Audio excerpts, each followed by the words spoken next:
Well, Muslim leaders are condemning the Orlando massacre as a hate crime and a monstrous attack.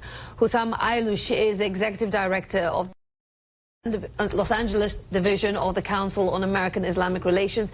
He joins us now. Thank you for being with us. My pleasure. Welcome. Thank you for having me. Your organization and many Muslims have quickly spoken out and condemned these attacks, saying that it does not reflect the values of the U.S. Muslim community. How is this message being received?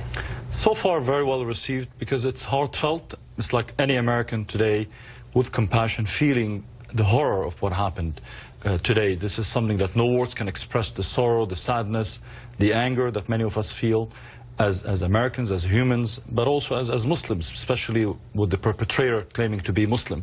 It's very well received. It's something that has been based on many years of solidarity work between the Muslim community and the LGBT community. We've worked for many years. This has been a community that has consistently stood by the American Muslim community in support of their rights and in defense of that community against discrimination and bigotry. So the least we can do is stand with them shoulder to shoulder, as they've always done with us. To hear you say that, to hear you talk about the bond between the Muslim community and the LGBT community, that may surprise some, because people have heard the words from ISIS, a distorted version of Islam, but they've heard the words of hatred towards homosexuals and the LGBTQ community, and it has led some to question the nature of Islam's relationship with this community.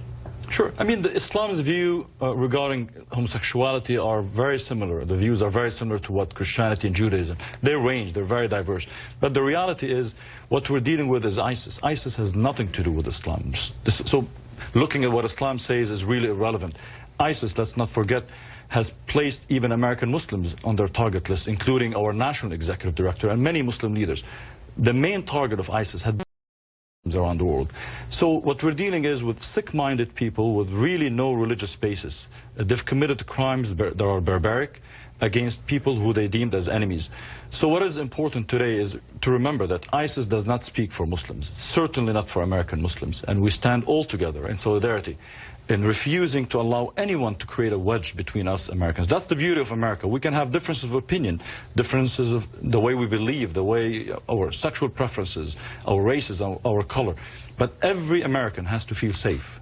The minute one American does not feel safe because of their choices or who they are or who they're perceived to be, then none of us is safe. I forgot to ask you about the statements made by Donald Trump, the Republican presumptive nominee, who is now reiterating his call for a ban on Muslims entering the country, although he says that it's temporary. What do you want to say in response to that? First of all, how does that help? You know, Omar Mateen was born in the U.S. You know, no ban would have prevented that. But that's not the main question. The main problem is, at this time, when our country is in tears, our country is shaken, we need leaders that bring us together, not leaders who play into the hands of the terrorists, not leaders who would exploit our country's tragedies to score a few points at their election. At this time, calling for blaming all Muslims is exactly playing into the hands of the terrorists, because this is exactly what ISIS wants. I know it's a cliche, but the reality is they want us to feel fearful of each other. That's what the purpose of terrorism is, to terrorize us and create wedges between us. So I hope